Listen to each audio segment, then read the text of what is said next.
interpretation of the Constitution. And Thurgood Marshall talks about the economic interest in having those slaves and that deals were made. So he says these guys were not all of this that we are trying to make them to be. These omissions were what? Intentional. That says a lot. So that's the reason he said, I cannot join the invitation of, all of this celebration, blah, blah, blah, blah, blah. So he's laying it out there like it is. Now, the reason I got it's just funny, 130 years, you find another black man saying the same thing. With Frederick Douglass, what was he somewhat protesting against or speaking out against? What was the event? July. The 4th. And, I got it in my place. The 4th. And here it was the bicentennial celebration. Over a century later, you're finding black people saying pretty much the same thing. And the reason I brought that up and wanted to start that class, that's why the voices that we're going to be looking at, they're singing the same song. Would you not agree? Here we are centuries later, and we're still singing the same song. So what does that imply? What does that tell us? Somebody speak, yes. Basically, what's last again? Thompson. Okay. Yes, ma'am. The foundation of the country. Marshall talks about the foundation of how the country wasn't built on the inclusion of all free people. So we're basically reaping that still today because of the fact that our foundation wasn't created for all people.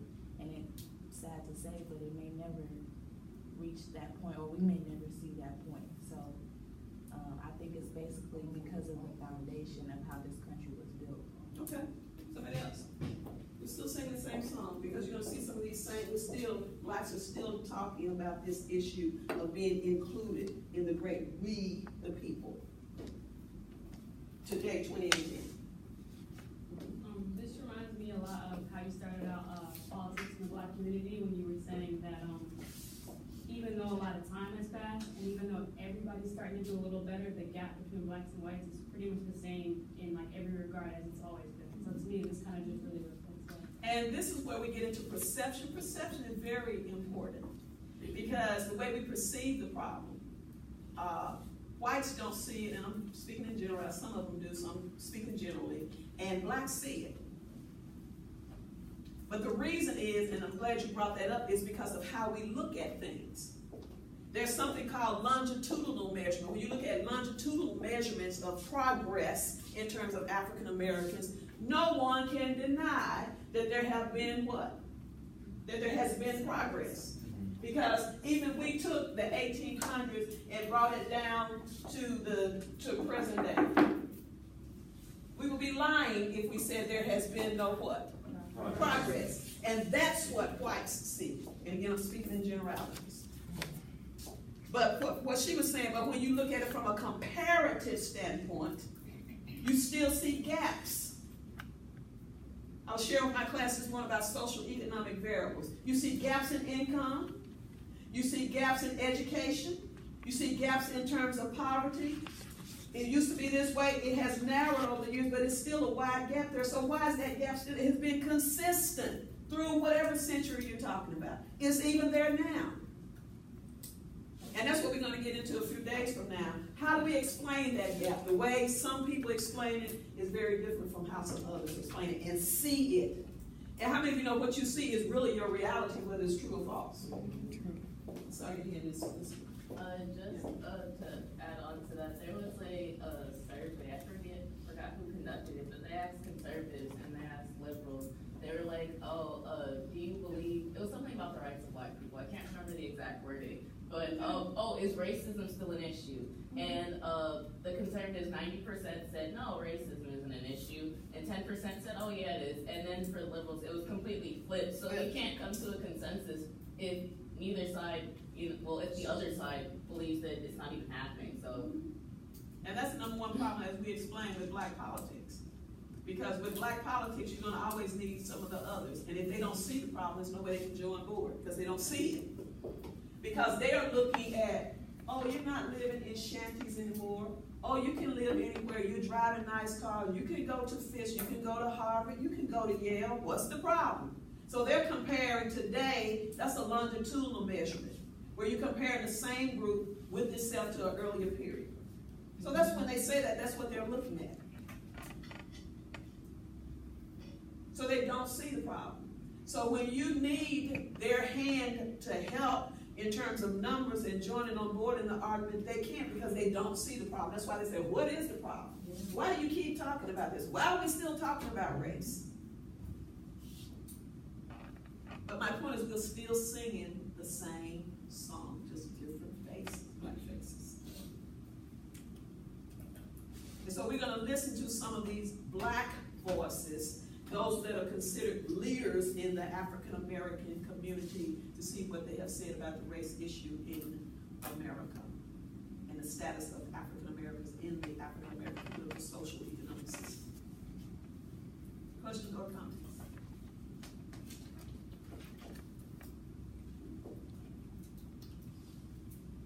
Comments or questions? Turn the page a little bit. Okay. All right, what I want to look at today is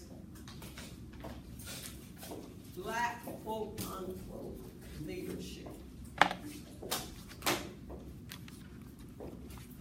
First of all, what is leadership? And then the second question is or should black leadership be different from any other leadership? So how would you define or how do you see leadership generally now? So for the first one, I see leadership as someone, or maybe just the responsibility of being kind of the centerpiece for either a movement or for constructive, I guess, just for like maybe change or just moving an entire group forward in different ways. And then, but what makes black leadership different is someone who wants to build up the other people in the black race and who wants people to be more forward and more, knowledgeable about the issues that goes on in our community, so we can all better each other. Okay. Just to speak on like the characteristics and personality of a black leader, I believe that most of them that we kind of flock to and admire, they've been charismatic. They've always been able to kind of command the respect and kind of presence of the community, and that's necessary because you have leaders that are more abrasive that we haven't followed, but we idolize MLK, Obama, and different things like that. So you kind of have to have that certain personality to be a successful black leader. Okay. Yes. Gary. I think leadership is about having accountability over what you do, what you say, and I think it's power over a certain group of people, and I think a leader has to know where they want to go and how they want to get there. And so, and I think in terms of black leadership, in terms of civil rights or politics or anything else, most of the time black leaders are conscious of how people outside of the black community see them. And so like Obama, I'm sure did not want to have any big scandals while he was in the White House because he was the first black president, and people will see that going later on, like, hey, do we want to vote for this guy again? He completely failed us. And I piggyback off of what Jay said about like a leader knows how to get to a certain place. Like they also have to have like a deep understanding of where they are as well, like deep understanding knowledge of where the community is. Okay. I feel like black leaders have higher expectation than others because I feel like we already have a target, so they're already looking at any crevice of a problem with you. So you have to make sure that you're squeaky clean, so nothing won't like bring you down or anything like that. Okay. Just another thing, you kind of have to be, not to say, you have to be more moderate. You can't be very radical on either end, or extreme on either end, because you risk isolating a certain group of people or the opposition not wanting to compromise with you because you are too extreme on whatever spectrum. We're going to deal with that in just a second. But there was a time frame where leaders were very forceful and strong. They could be because of the climate, but not so today. So we're going to deal with that a little bit. But when you look at those particular your black political leaders, because you got different kind of leaders, but when you talk about black political leaders, early on you had that first wave. And when I say the real first wave, we had a wave during Reconstruction, but I'm talking about mainly after the 60s, after the civil rights in that era. You had blacks coming from primarily black districts, while some of your first black leaders came from areas like Detroit. We know Detroit is one of those chocolate cities in this country. We had them in Ohio. Cleveland was another area. And these guys, they weren't women, so these men, they were very kind of forceful because it was the 60s, it was that day. Racism was more blatant and in your face, but you have to use a different technique and strategy today, because if you come out too strong, you're definitely going to be offensive. And that's the thing we were saying about black politics, is politics is of such a nature that you always need to siphon off, you need to get a certain number of whites on your side. That's the dilemma for black America. That's the dilemma that Obama had. Do we understand when I said that you need some black votes, white votes? Mm-hmm. Because the number one problem with black politics is that blacks do not make up the majority in this country. Nowhere. No state. And so if you're going to win, specifically a presidential election, if you're going to win, you need some white votes and other votes. And so you can't come off as being abrasive and strong, because you're going to lose those people. And so the point is, are you watering down the agenda? Those are questions we're still asking. Is it still black politics? Are you still the spokesperson for the black community? It's almost a catch-22 for these people. Because if I come out and talk about all black, all black, all black, guess what? I've lost these people. And unfortunately, you need these people on a political standpoint, because you don't have enough numbers.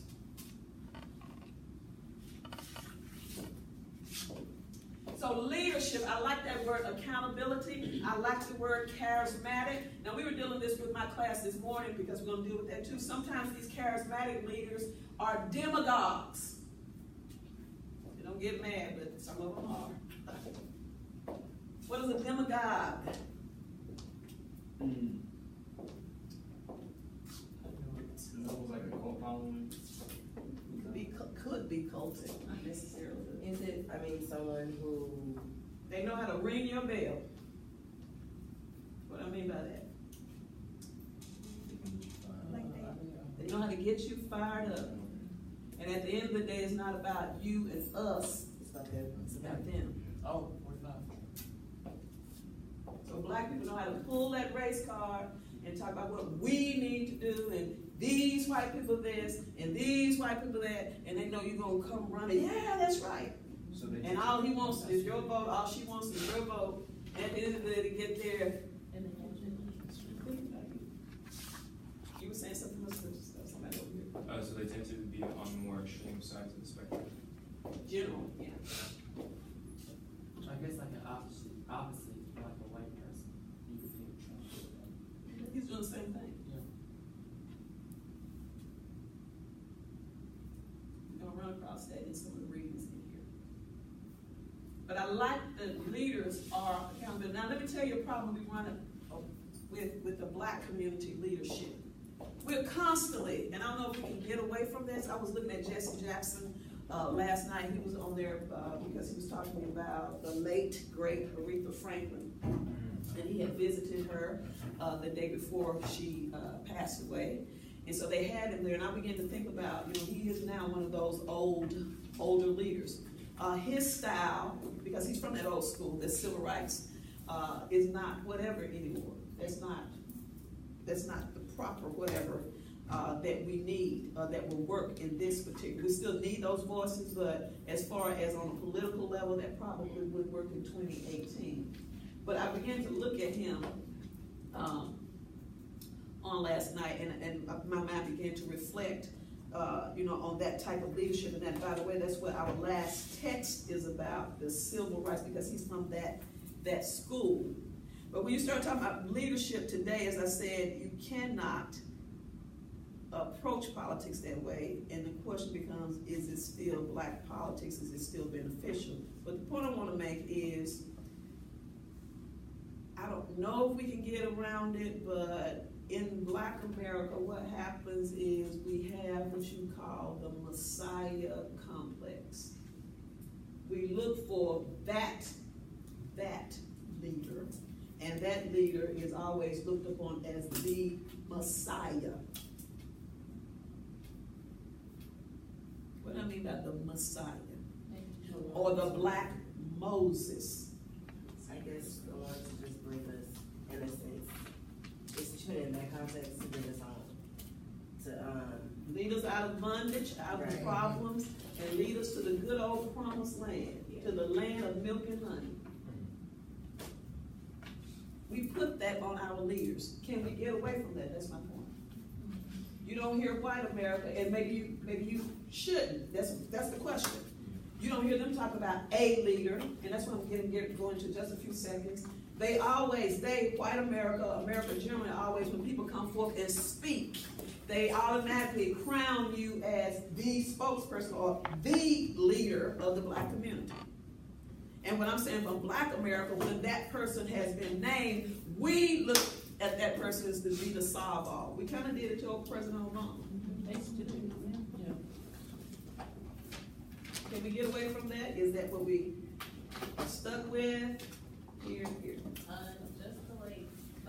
draw a parallel, I guess, with the Black Lives Matter movement, the people who were over it were they weren't very in the media, so we didn't know about them. And I feel like the kind of message is different across the nation. So I feel like when you do have that one central leader, it does help us kind of get on one accord, because right now you have Black Lives Matter who, even though they have these not central leaders, but they have these leaders, but they're not really following the same agenda throughout the nation. So, Okay, somebody else on that? Well, on your question, I kind of think that, in a sense, we probably won't get away from that, because I think what it is a lot of the Black community, since we don't have, all the resources and things like that to kind of be where we want to be. Like, anytime we see somebody who is there, we are always rooting for that one person. Like, oh yeah, that person, even though I can't do what they're doing, they can get me out of where I'm at. So that's why, and I guess the Black community as a whole, we put our minds together and kind of think on one accord about the same person, because it's we're all trying to get out of where we're at. You know what I'm saying? We as a community. Okay. So would we'll say the solution to that be putting more people in those positions, so it's not just all this weight is on one person, but it's just spread out and we all have that agenda. So would that be the solution? And somebody asked that question, does it have to be a leader or can it be many leaders? I think it should be. Right now, the companies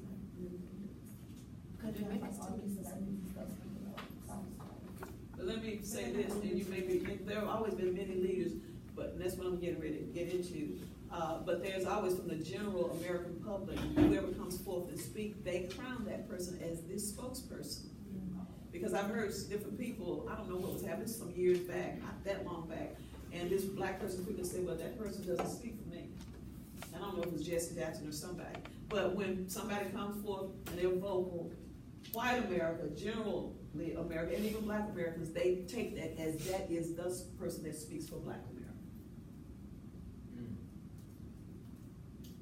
And that's something we can't get away from, in the sense I'm going a slightly different direction. It's like if you go to Vanderbilt, what have you, what you do there, it kind of sets the tone of how they think about the other blacks that are going to come. It should not be, but that's kind of the way that it is. And that's why the first in Black America always have all that pressure, because you have to do or die. The first this, the first that.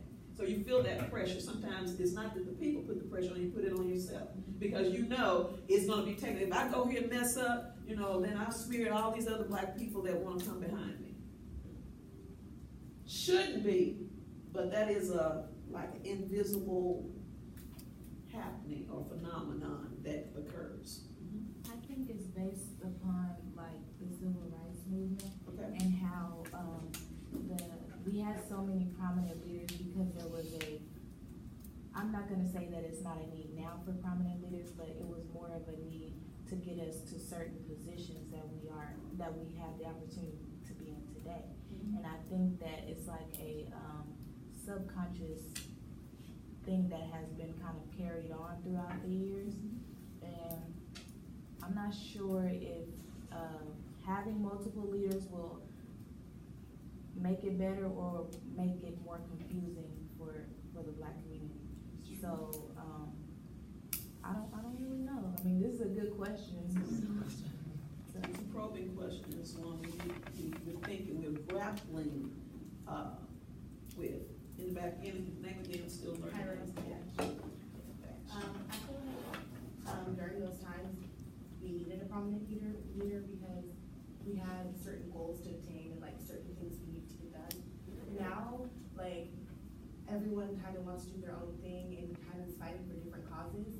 So there is more need for different leaders because we're all fighting for different things. Like, there's not one thing, like, we're not trying to end slavery or we're not trying to end segregation. It's kind of like we're trying to find our own way. And the majority of like white America puts like spokespeople, like certain Black people, like spokespeople, they put them before us. Like we don't really, oh, that's our spokesperson. They kind of just make it that way. So we're like, okay, what are we saying? And I understand what you're saying, but I kind of see, and I think that's part of the problem because we don't see slavery anymore. You don't go and see color and white. So you don't see that, but the struggle is somewhat the same. Not as bad, but still the same struggle. And that's the point. Blacks are not monolithic, but they are. What do I mean by that? They're not, but they are. That sounds confusing, sounds contradictory. They are, and then they're not. And somebody has used the term, there is a force of blackness. Explain. Those like though we may find ourselves like a very like similar or like basically the same situation, we may not receive the same way. Okay, that's a little bit. I feel like with the struggles that we've had to overcome, over the centuries, and then when you see someone who's strong and who kind of like contradicts all of those struggles, it's sort of like, wow, that's powerful, and that in itself is kind of like monolithic in a way, because it's like power. It goes back to your Messiah complex idea of thinking that this one particular person is supposed to save the whole community. And I think to piggyback off of what Cairo said, it's like the miseducation of the Black man, because we have these Black leaders that are basically chosen by white people because Black people choose not to vote for people in their community. They think, oh, well, my vote doesn't matter. And then you have like a whole group of people that say, oh, my vote doesn't matter. And then no one votes, and then we kind of subject ourselves to one particular person that ends up being chosen by someone who's not really in our favor. And I'm coming to that point too, because it's a major point in what we're going to talk about. Yeah. To kind of a comment to what she said, I feel like just because it's not as big as slavery, or like you said, the color and for white signs, I feel like generally Black people are all still fighting against the same thing, like police brutality and things like that. Because I kind of get I just don't get what you're saying. I'm sorry. I was gonna say I kind of understand, but I really don't understand. I understand what she's saying, but that's why I brought it, and that's when I brought it in. The struggle is still there. It's not slavery, but it's still we're dealing with an animal, and that animal, that beast, is racism. Mm-hmm. And that's what I mean by Blacks are not monolithic. No group is monolithic. Yeah. But there is something that makes us all the same, and that is this skin color. Mm-hmm. And that means we don't know when or where we will run into that demon. You can be an Oprah Winfrey. You see where it just put everybody on the same level? As rich as she is. She's still Black. Or somebody down there that's on Skid Row, down the street, on Jefferson Street, somebody's homeless. That's what makes the skin color. Because I could be having a wonderful day, and that has happened to me, and I run into that. Do you get it? So that's what we call that force of blackness. I don't care how you can be a college president, you can be, do you not know Clarence Thomas? had made it. He hadn't made it to the Supreme Court at that point, but he was big time in the EEOC, and he went to Congress dressed in a very expensive suit. This is real, check it out, Google it. Very expensive suit, so he didn't come in there looking like he was begging or anything. On Capitol Hill, went up there for some business, and guess what they told him? They thought he was the chauffeur. This is a black man. All they saw was a black face. You definitely probably don't belong here. He's an accomplished man. William Gray, another man, was the keynote speaker in the Hamptons, some event they had. And a couple of white people running around, what is this black man doing in here? This is a renowned black man. So do you see where you are the same, even though you're not? So everybody has to, at some point, face that demon, that's what I call it, of racism. And you don't know where you're gonna find it, go run into it. So yes, different, yes, we're not different. Monolithic, yes, monolithic, no. Does that make sense? Mm-hmm. So that's why that struggle is there, and that's why we're gonna look at Malcolm X. He said, just because I have accomplished things, he said, as long as I can see my people struggling, it is still my struggle. And that's the reason when you don't stop something, that's where MLK said, injustice, what? What did he say? Anywhere is an injustice, what? So if you see it happening here, you better stop it, because it's just a matter of time before it's gonna hit your door.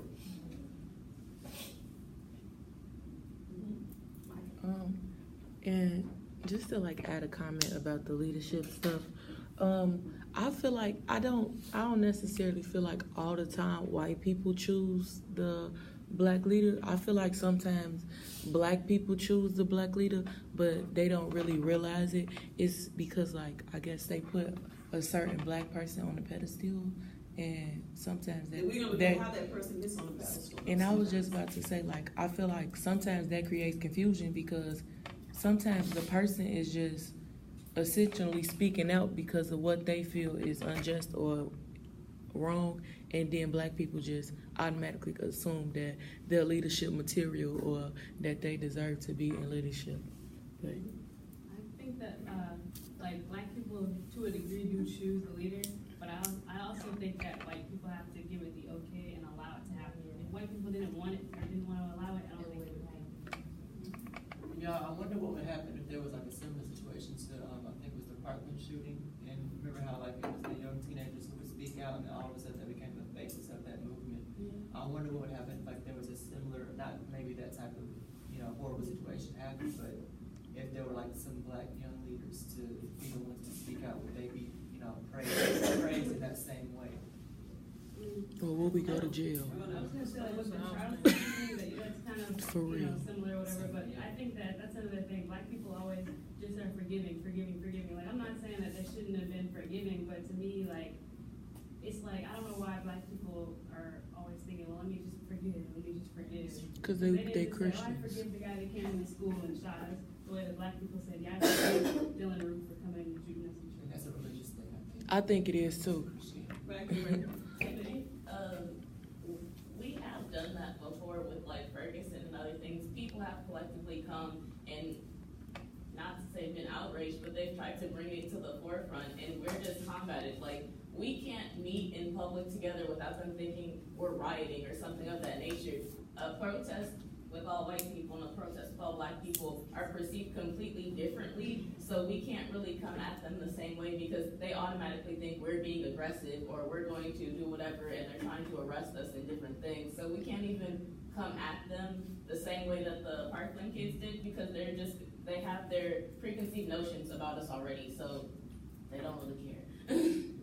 And to piggyback off of what both of you are saying, I remember you saying, Dr. Alexandra, that the black community has been the most forgiving and understanding. We've had to endure so much. And they're called to understand. Exactly. And I feel it relates to how MLK wanted to hold a non-violent protest, because if we started to become violent, then it vindicated the fact to white people that, oh yeah, you are this beast, you are this monster that I need to continue to control. So we have to be above that and do non-violence. But just like how last semester we talked about how the the lady went to the black church.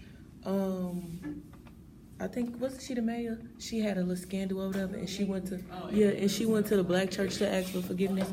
I just don't, I don't know, like, I feel like maybe that's why sometimes our leadership roles is different as black people, because we are so forgiving, and as a leader, you're supposed to be understanding and, forgiving and things of that nature. But I just don't think that, I think like that characteristic should be removed, especially trying to be a black leader, because if we so forgiving and understanding all the time, are we really gonna change anything? Compromise, like, what are we gonna give for compromise? Yeah, that's kind of what I'm saying. Like, if we always willing to compromise and like water down what we really and that's mean. why I asked, but just almost the way the structure of the system is, that's any group. Any, let me make that clear, that's the way politics operates. You gotta compromise. This is politics. I don't care if you're black, white, purple, or green. But it goes a little bit further for African Americans. And so when it watered down, what is it? It's Is no it any longer good? Do we compromise. throw it out? And these are just the realities of the political system. That's why I was in another class, somebody said, what if you don't choose to, then you're out there. And then that's okay for you. To stand out there along with, to work within. That's why some people we're gonna see. Some say, let's get out of here. Let's leave this country. Because it ain't gonna happen. I'm emphasizing so you get it. It's not gonna happen here. That's why some have advocated that. Because as long as you stay here, there's a structure. Guess what? Even your protest is structured. It has boundaries.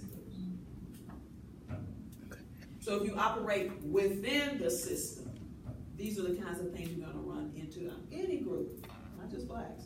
But it becomes more significant for them because of where they are. But it's a bigger issue. John Lewis, who was also on last night from the old school with civil rights, he was on last night speaking to the issue of Aretha Franklin also. He ran into this problem. He's from Georgia. He's a